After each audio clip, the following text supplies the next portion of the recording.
Welcome to Next, brought to you by Content Labs. I'm Zelena Khan, your host, and I'm so excited to bring you season 4 with a brand new set of guests to educate, motivate, and hopefully inspire you in and out of the workplace. Imagine waking up every day and being able to live your true purpose. Thoughts like this might seem unattainable to many. Perhaps considered for the few privileged or wealthy. But does it really have to be? Our next guest, ultramarathoner Michele Graglia, takes us through his journey on how he found his purpose. We discuss motivation, perseverance, and how this can be applied to almost any facet of life. Be sure to listen to the end for information on how to win a signed copy of Michele's book, Ultra. So if you asked me to have a conversation with our next guest a year ago, I probably wouldn't be able to relate at all. I'd probably say he was crazy. I'm pretty sure a lot of people think you're crazy, Michele. But after going through one of my own physically tolling weeks, hiking in Southern California, I get it. I get it. Michele, you are the definition of like pushing the limits. And I think this conversation is going to be great for anyone trying to find motivation and struggling with the inner self. Well, thanks so much, first of all, for having me today. It's great to connect with you, and I'm very excited to, share some stories and hopefully share some good thoughts and good, philosophy that can transcend not just the physical activity, but become lessons of life in a way. Michele, you are an ultra marathon runner.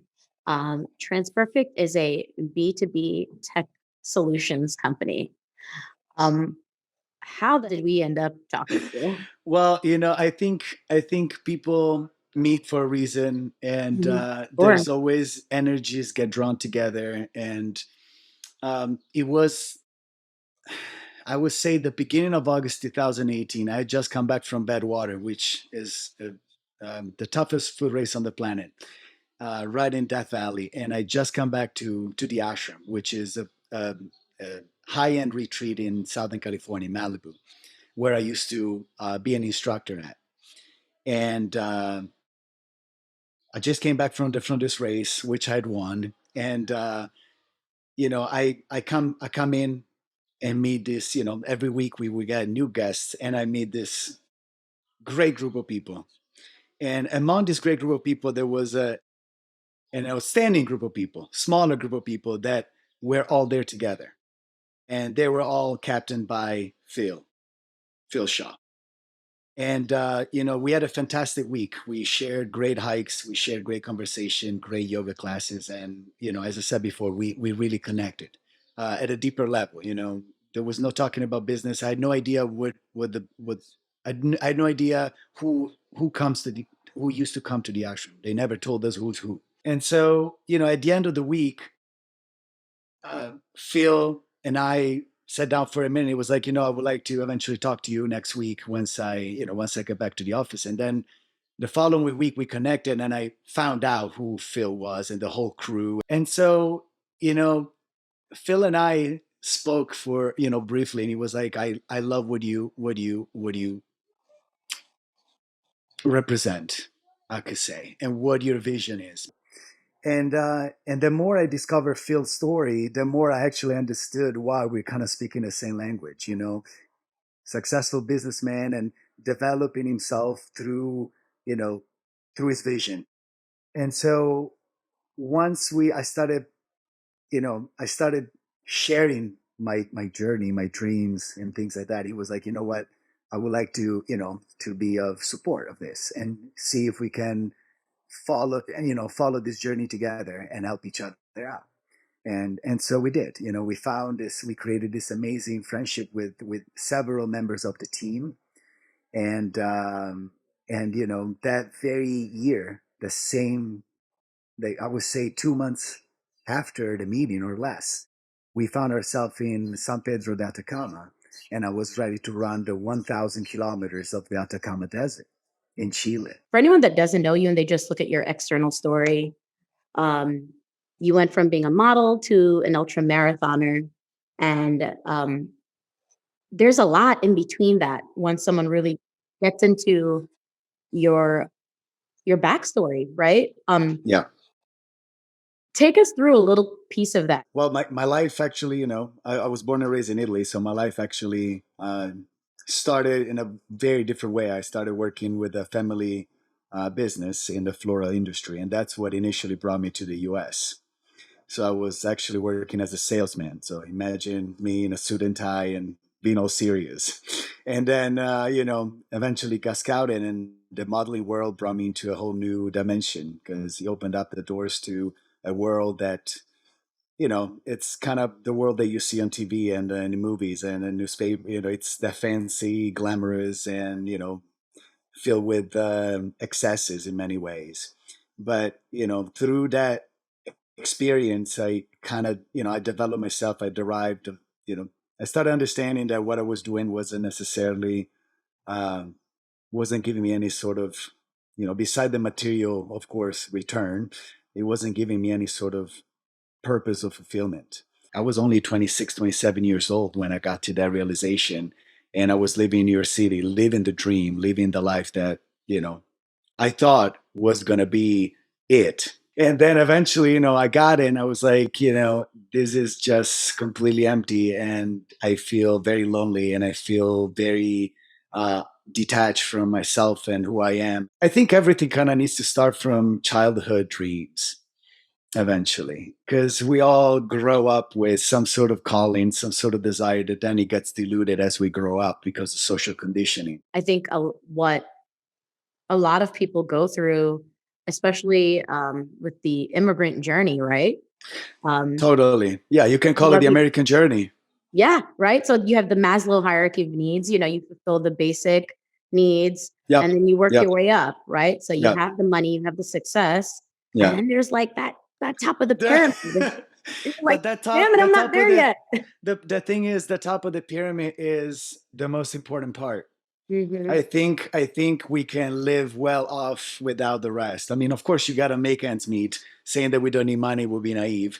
But I think, what the hardest decision I had to make at that point, now coming back to my experience, is, do I sacrifice my financial to pursue something that most likely is going to be, you know a hard career, because running is not, is not an NBA, it's not the NBA, it's not football. You got to think about the reality of the fact that in the end of the day you still have to pay bills. I think that once we just focus on the material excess, we kind of sacrifice our own selves in a short period. I think it could be necessary to make the effort to achieve a certain financial status.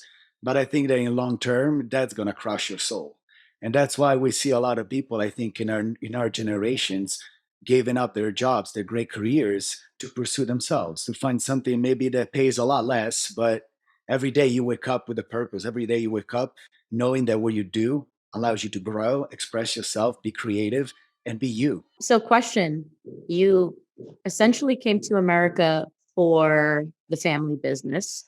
Yeah. Then you told your family you are no longer doing the family business. You're going to be a model. So it's like, okay, Michele. Yes. And then you decide to go back.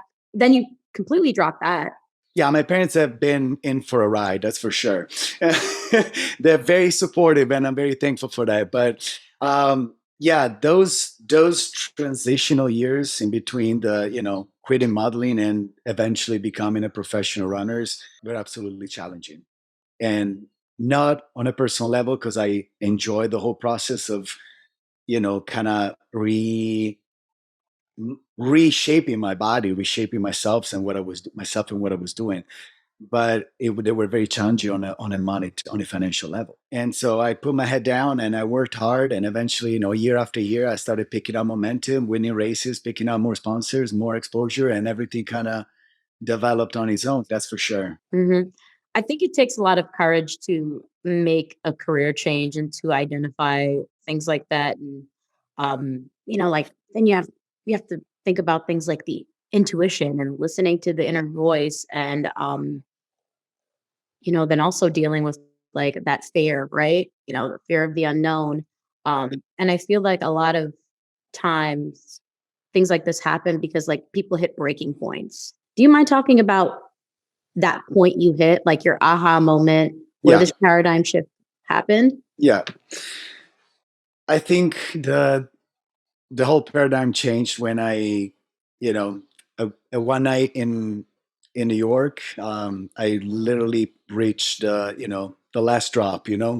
I couldn't. I came to the point where I was so depressed, so detached. It was very much um, the toughest time of my life. I came, and you might say, oh, poor you, you got everything you want. But then, when you have to answer those existential questions, I think those are always the hardest to face. And I think that, I it's always hard to talk about, ending your life or anything at that level, because you come to confront yourself, you come to confront your demons, your fears, and on a very raw, and it touches you deeply, or at least it did to me. But I think that if you bring the urgency to what it is that you need to do right now, then you make the steps that you need to make. There's no holding back, because you know that, you already confronted that, and you understand that, uh, as I said, your time is limited. So Yeah. it gives you that sense of, I gotta do it now, for Yeah. myself, for my life, and for my future, because eventually the choices that we make today are going to shape who we become, 5 years from now, 10 years from now. But then I came to the realization that if that doesn't fulfill me, it's not my path. And so, just as easy as that, I was like, okay, you know what, from tomorrow morning, as soon as I get up, I'll, lace out my shoes and decide which direction I'm going to go. And I didn't know which way I was going to go, because at that point I didn't know that running was going to be the answer. I stumbled upon a book just several months after. I was in search for something. I was craving for, to escape that cage. And eventually it came from a book, and a book changed my life. What book was that? Ultramarathon Man by Dean Karnazes is a Californian runner. And, I read his book, and he hit me like a lightning bolt. He was like, okay, we pretty much share the same journey. And, despite we came from different careers, we've reached that success, right? And at that point, he had that pivotal moment, very similar to mine. And so I very much related to what he said at that point, that it was almost like an awakening. Once you break those barriers, you can let your voice, your inner voice, speak loudly, and you can hear it and you can follow it. And eventually he found that, he answered those questions running insane distances in extreme weather. And for whatever reason, I was like, that sounds awesome. I want to do it too. And so bought a pair of shoes, and he actually did change my life. And now we're here talking, sharing this. I know. I know. Speaking of books, it's kind of full circle, right? You read a book and it kind of changed your life, and then you wrote a book last year. Congratulations on that. Thank you. It's very interesting to hear a story like that, right? Because you can reach this rock bottom, and some people can just stay there, or then you can use the hills to make you stronger. Someone can look at you from the outside and like, wow, like he's so motivated, and like you don't just wake up motivated, right? And I think it would be great for us to start with your definition of motivation. Motivation is what gets you up in the morning to pursue your dreams. Because inspiration can come from anything, really. I can get inspired by a race car driver as much as a runner, as much as a business person that achieved what he wanted to share with the world, and anything in between. And so, to me, the greatest motivation, though, um, always comes down to the pursuit. Hmm. So, what is that I do that allows me to do what I love? So, it's almost like a circle that creates momentum on its own, right? Yeah. It's like, I do this because every single day I work on my own growth, on my own self. That allows me to be dedicated. It allows me to know exactly that every day I gotta do this and this and this. I know which steps I need to make to achieve this, right? To win this race, to be fit enough to be able to achieve this, to sustain the effort to run 17 100 kilometers through the Mongolian desert or stuff like this. The road always takes you where you want to go. And so I think it comes down to visualization, dedication, and belief in yourself. Believe in yourself 100%. And things are gonna get bumpy, but if your vision is set on the long, all the bumps in between, they're just noise or just failures that allow you to learn and grow. So it's always off of a breath of positivity, of energy, positive to me. For sure. Positive energy, sorry.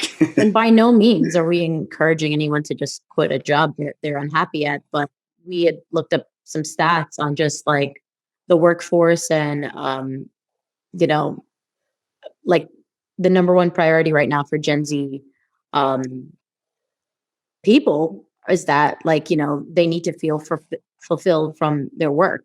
You think about like what you can do, and then you think about what you actually can do. And Yeah. then you brought up a really interesting concept about pushing versus pulling, right? Yes. Yes. Can you talk about that a little bit? I think there's a substantial difference there between the two. You can work hard and push and to make something happen, to step up to a certain level. But I think through push, there's always resistance. So when we talk about resistance, it can only be endured up to a certain point. You can only grind up to a certain point before our human mind, our human brain, our human emotional, psychological levels are going to eventually give up. So the pull is something that can be sustained because you pulled towards something, towards your calling, towards your dream, towards whatever you feel like you need to accomplish. And in my opinion, every time I had that attitude, that perspective towards anything I was doing, of course it's hard, but it was always on a path of flow rather than resistance. You mentioned, sorry, you were telling that story and I kept thinking about where I heard where you said you got the sneakers, you put them on, and then you started blasting Don't Stop Believing. And then I was basically connecting it to, if I'm working out or any sort of jogging I might do, like, what's empowering me, what's motivating me, obviously, Beyonce. But uh I think about, that push, right? Like, I'm tired. Are you tired Yeah. or do you have a little bit more in you? And then just striking that balance. Yeah. When I was at the ashram, which we're both familiar with, um, I learned about the Sherpa step and I was just like, Yes. wow, the Sherpa step. And I have a definition or what is exactly the Sherpa step. Um, Sherpas, the native Nepalese mountain people who are known for their display of physical prowess at extreme altitude, hike up steep hills in a distinctive style called the Sherpa step. It is a particularly it is a particularly useful technique for saving energy when carrying heavy loads up inclines where there is little oxygen in the air. When you find yourself really short of breath, it's time to slow things down a bit, take smaller steps, and breathe as you walk. And I'm like, damn, that was a great definition. I do everything fast, I'm Yeah. always going at a pace. I want to take big steps. I want to take big jumps. I want to leap. Yeah. But you're looking at the top of a mountain and I You can't sprint up there. no, yeah, you're looking at the top of the mountain and you realize, oh no, I can't take big steps. I can get to Yeah. the top of this mountain, but I can do it with taking small steps. And I Yeah. connected it so much to business. I connected it so much to reaching to the next level in my own personal life. Yep. And I guess I want to know, what are you doing during these ultra marathons? Like, are you listening to music? Are you listening to nature? What are you doing now? In the past, I used to distract myself with music, but then I realized that it always brought me away from the experience. And so I think if you really want to savor what you're doing, you need to be present. You need to be focused. You need to accept the pain, and that's I think it's the secret in not just in ultra marathons, but in life. Yeah. It's about any sort of pain because we all suffer from something at some point in our lives. It's not physical pain is the least of the of it's the, let's say, least damaging one in my opinion. I think Yeah. we have mental pains and emotional pains that are always way more painful. And so in ultra running, you go through a myriad of these emotions. You live a life like a year life, like it's distilled down to one day of running. You go through so many highs and so many lows, and I think through these experiences, you come to you become more in tune with yourself because you break down all of these emotions. We think that we need to be strong because we like us, even for men, it's always been the toxic masculinity that feeling ashamed if you're crying, right? But I think it makes us humans, and being open to that allows you to connect to a higher level, to be in touch with your inner self. So in these specific cases, for you being in a tough spot, going up on a hill at the ashram, or for me climbing a mountain, doing an ultra marathon, is the simple act of bringing yourself to that moment. Because through pain, there is awareness. Mhm. I For think there sure. is always growth and there is always opportunities. It's funny you bring up not listening to anything because I did not listen to any music on any hike that week at all. Yeah, I am that's great. It's not I am easy. It's not easy. I am a Guyanese girl from the Bronx. I did not grow up listening. I did not grow up hiking. My family did not define that as fun. My mom thought I was crazy when I told her I was going. Um, what keeps you going, right? When, fear creeps in, when, I would think someone like you, even though you've reached that success, will still have some imposter syndrome. Because I feel like a lot more people have it than we actually talk about. So what do you do? That's a tough question. That's actually a really good question because I was just talking about this with this other top runner that I'm sharing these days with just before this big race up here, and we were just talking about the fact that it's almost like I don't think it's the imposter syndrome, but it's almost like hard to believe that we're in this position, or that's what I think a lot of people actually suffers from is understanding, like trying to grasp the understanding of being in a certain position, having achieved a certain status, um, and then eventually finding yourself there, and you're like, okay, did I cheat anybody to be here?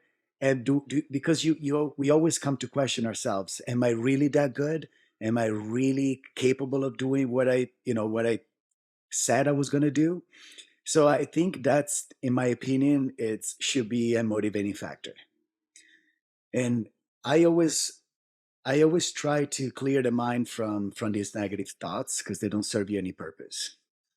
So in my opinion, is always everything energy always has to be flashed out, and you always have to create your positive energy. And that's always from your the mental that addresses your emotional, in my opinion, because it's always about our thoughts. Those are demons too, very shallow in my opinion, but they're demons of our times, because there are so many people trying to achieve the same things, and there's so much noise out there that always bring you to um, self-doubt. And so, if you actually change the energy around, you're like, no, I'm here because I deserve it. I'm here because I worked hard for it. The goal is just the final destination. But it's been said in many ways and many times. It's about the journey, not the destination. But our whole society is just focused on the destination, that you never enjoy the journey. It's just rushing through. It's almost like you're waking up in the morning and you're just brushing your teeth and you're just getting ready and you're doing five things at a time because everybody thinks they can multitask. And then eventually you glide through hours and hours of your days without even being aware of what you're doing. And those are hours of your life that you've lost. So the self doubt, the imposter syndrome is just a cage that we put on ourselves. Yeah, that's why reprogramming is so important, right? We talk about 100%. yeah, Yeah. yeah, thinking about the chances you didn't take, whether it's not because of what you thought of yourself, but maybe because, your family upbringing, Yeah, or, yeah, there's so many factors that come to play. And I yeah. think, when you think about books like yours, it's just about re-examining your life and pushing your limits. And, that's why this is such a cool book. Oh, it's, thank it's you. so cool because, I think about professionals that might be listening that are, well into their careers, or college students that are listening. Um, it's never too late. It's never too late to think deeper about where you are and where you're going. Yes, we're absolutely never too late. Life Mhm. ends at the end, you know. Yeah. Anything in between, you always have time.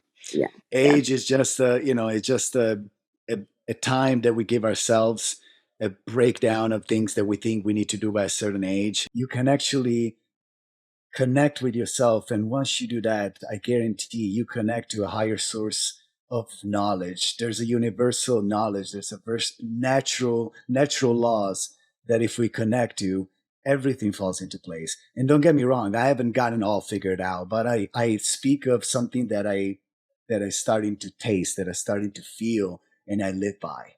And that allowed me to express myself at the highest level, and still working on it. And that's the best part. It's a never ending journey of growth.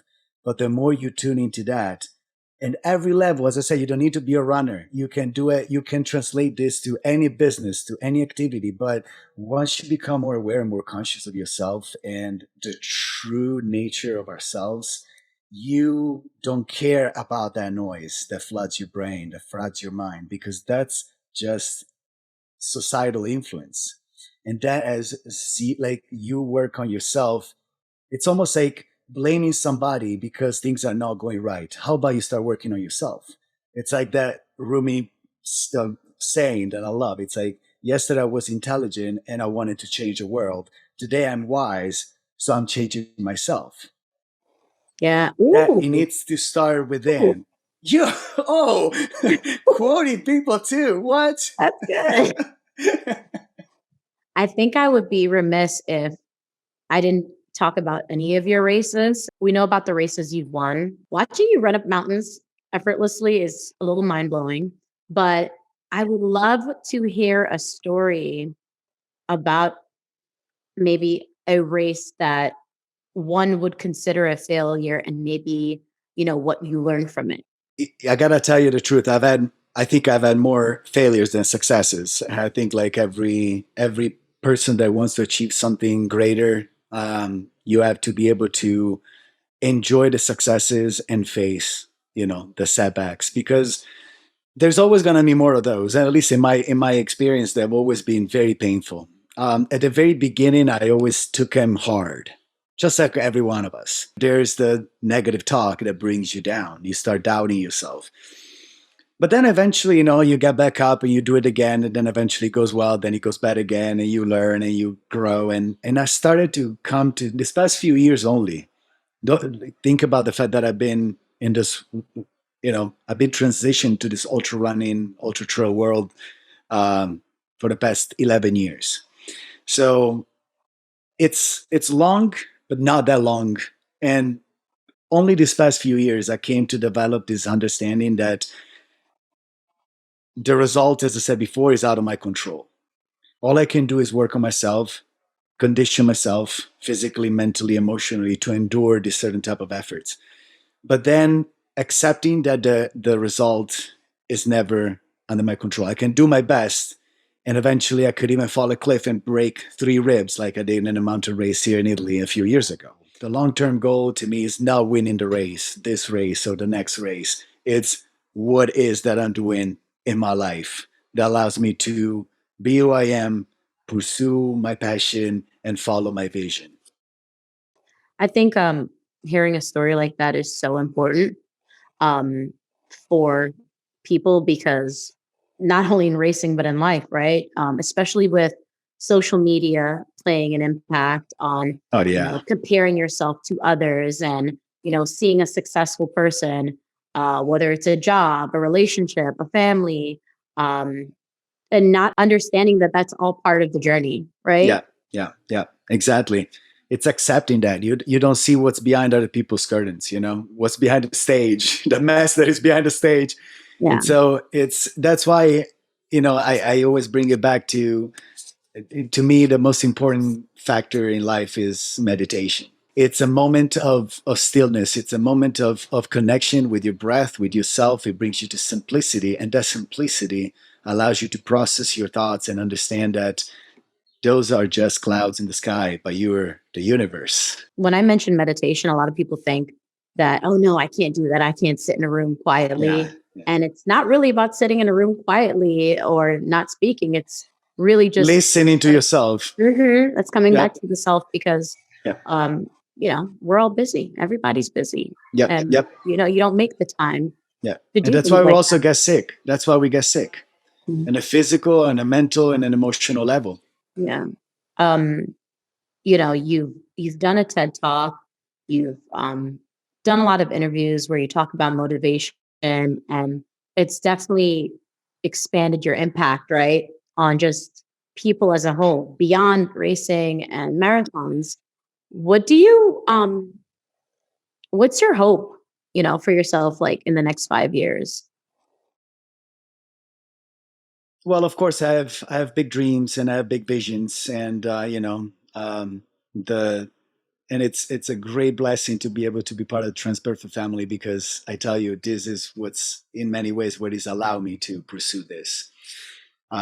But what is the true uh, pull behind it is the impact that I could have, or the inspiration that I could be towards other people.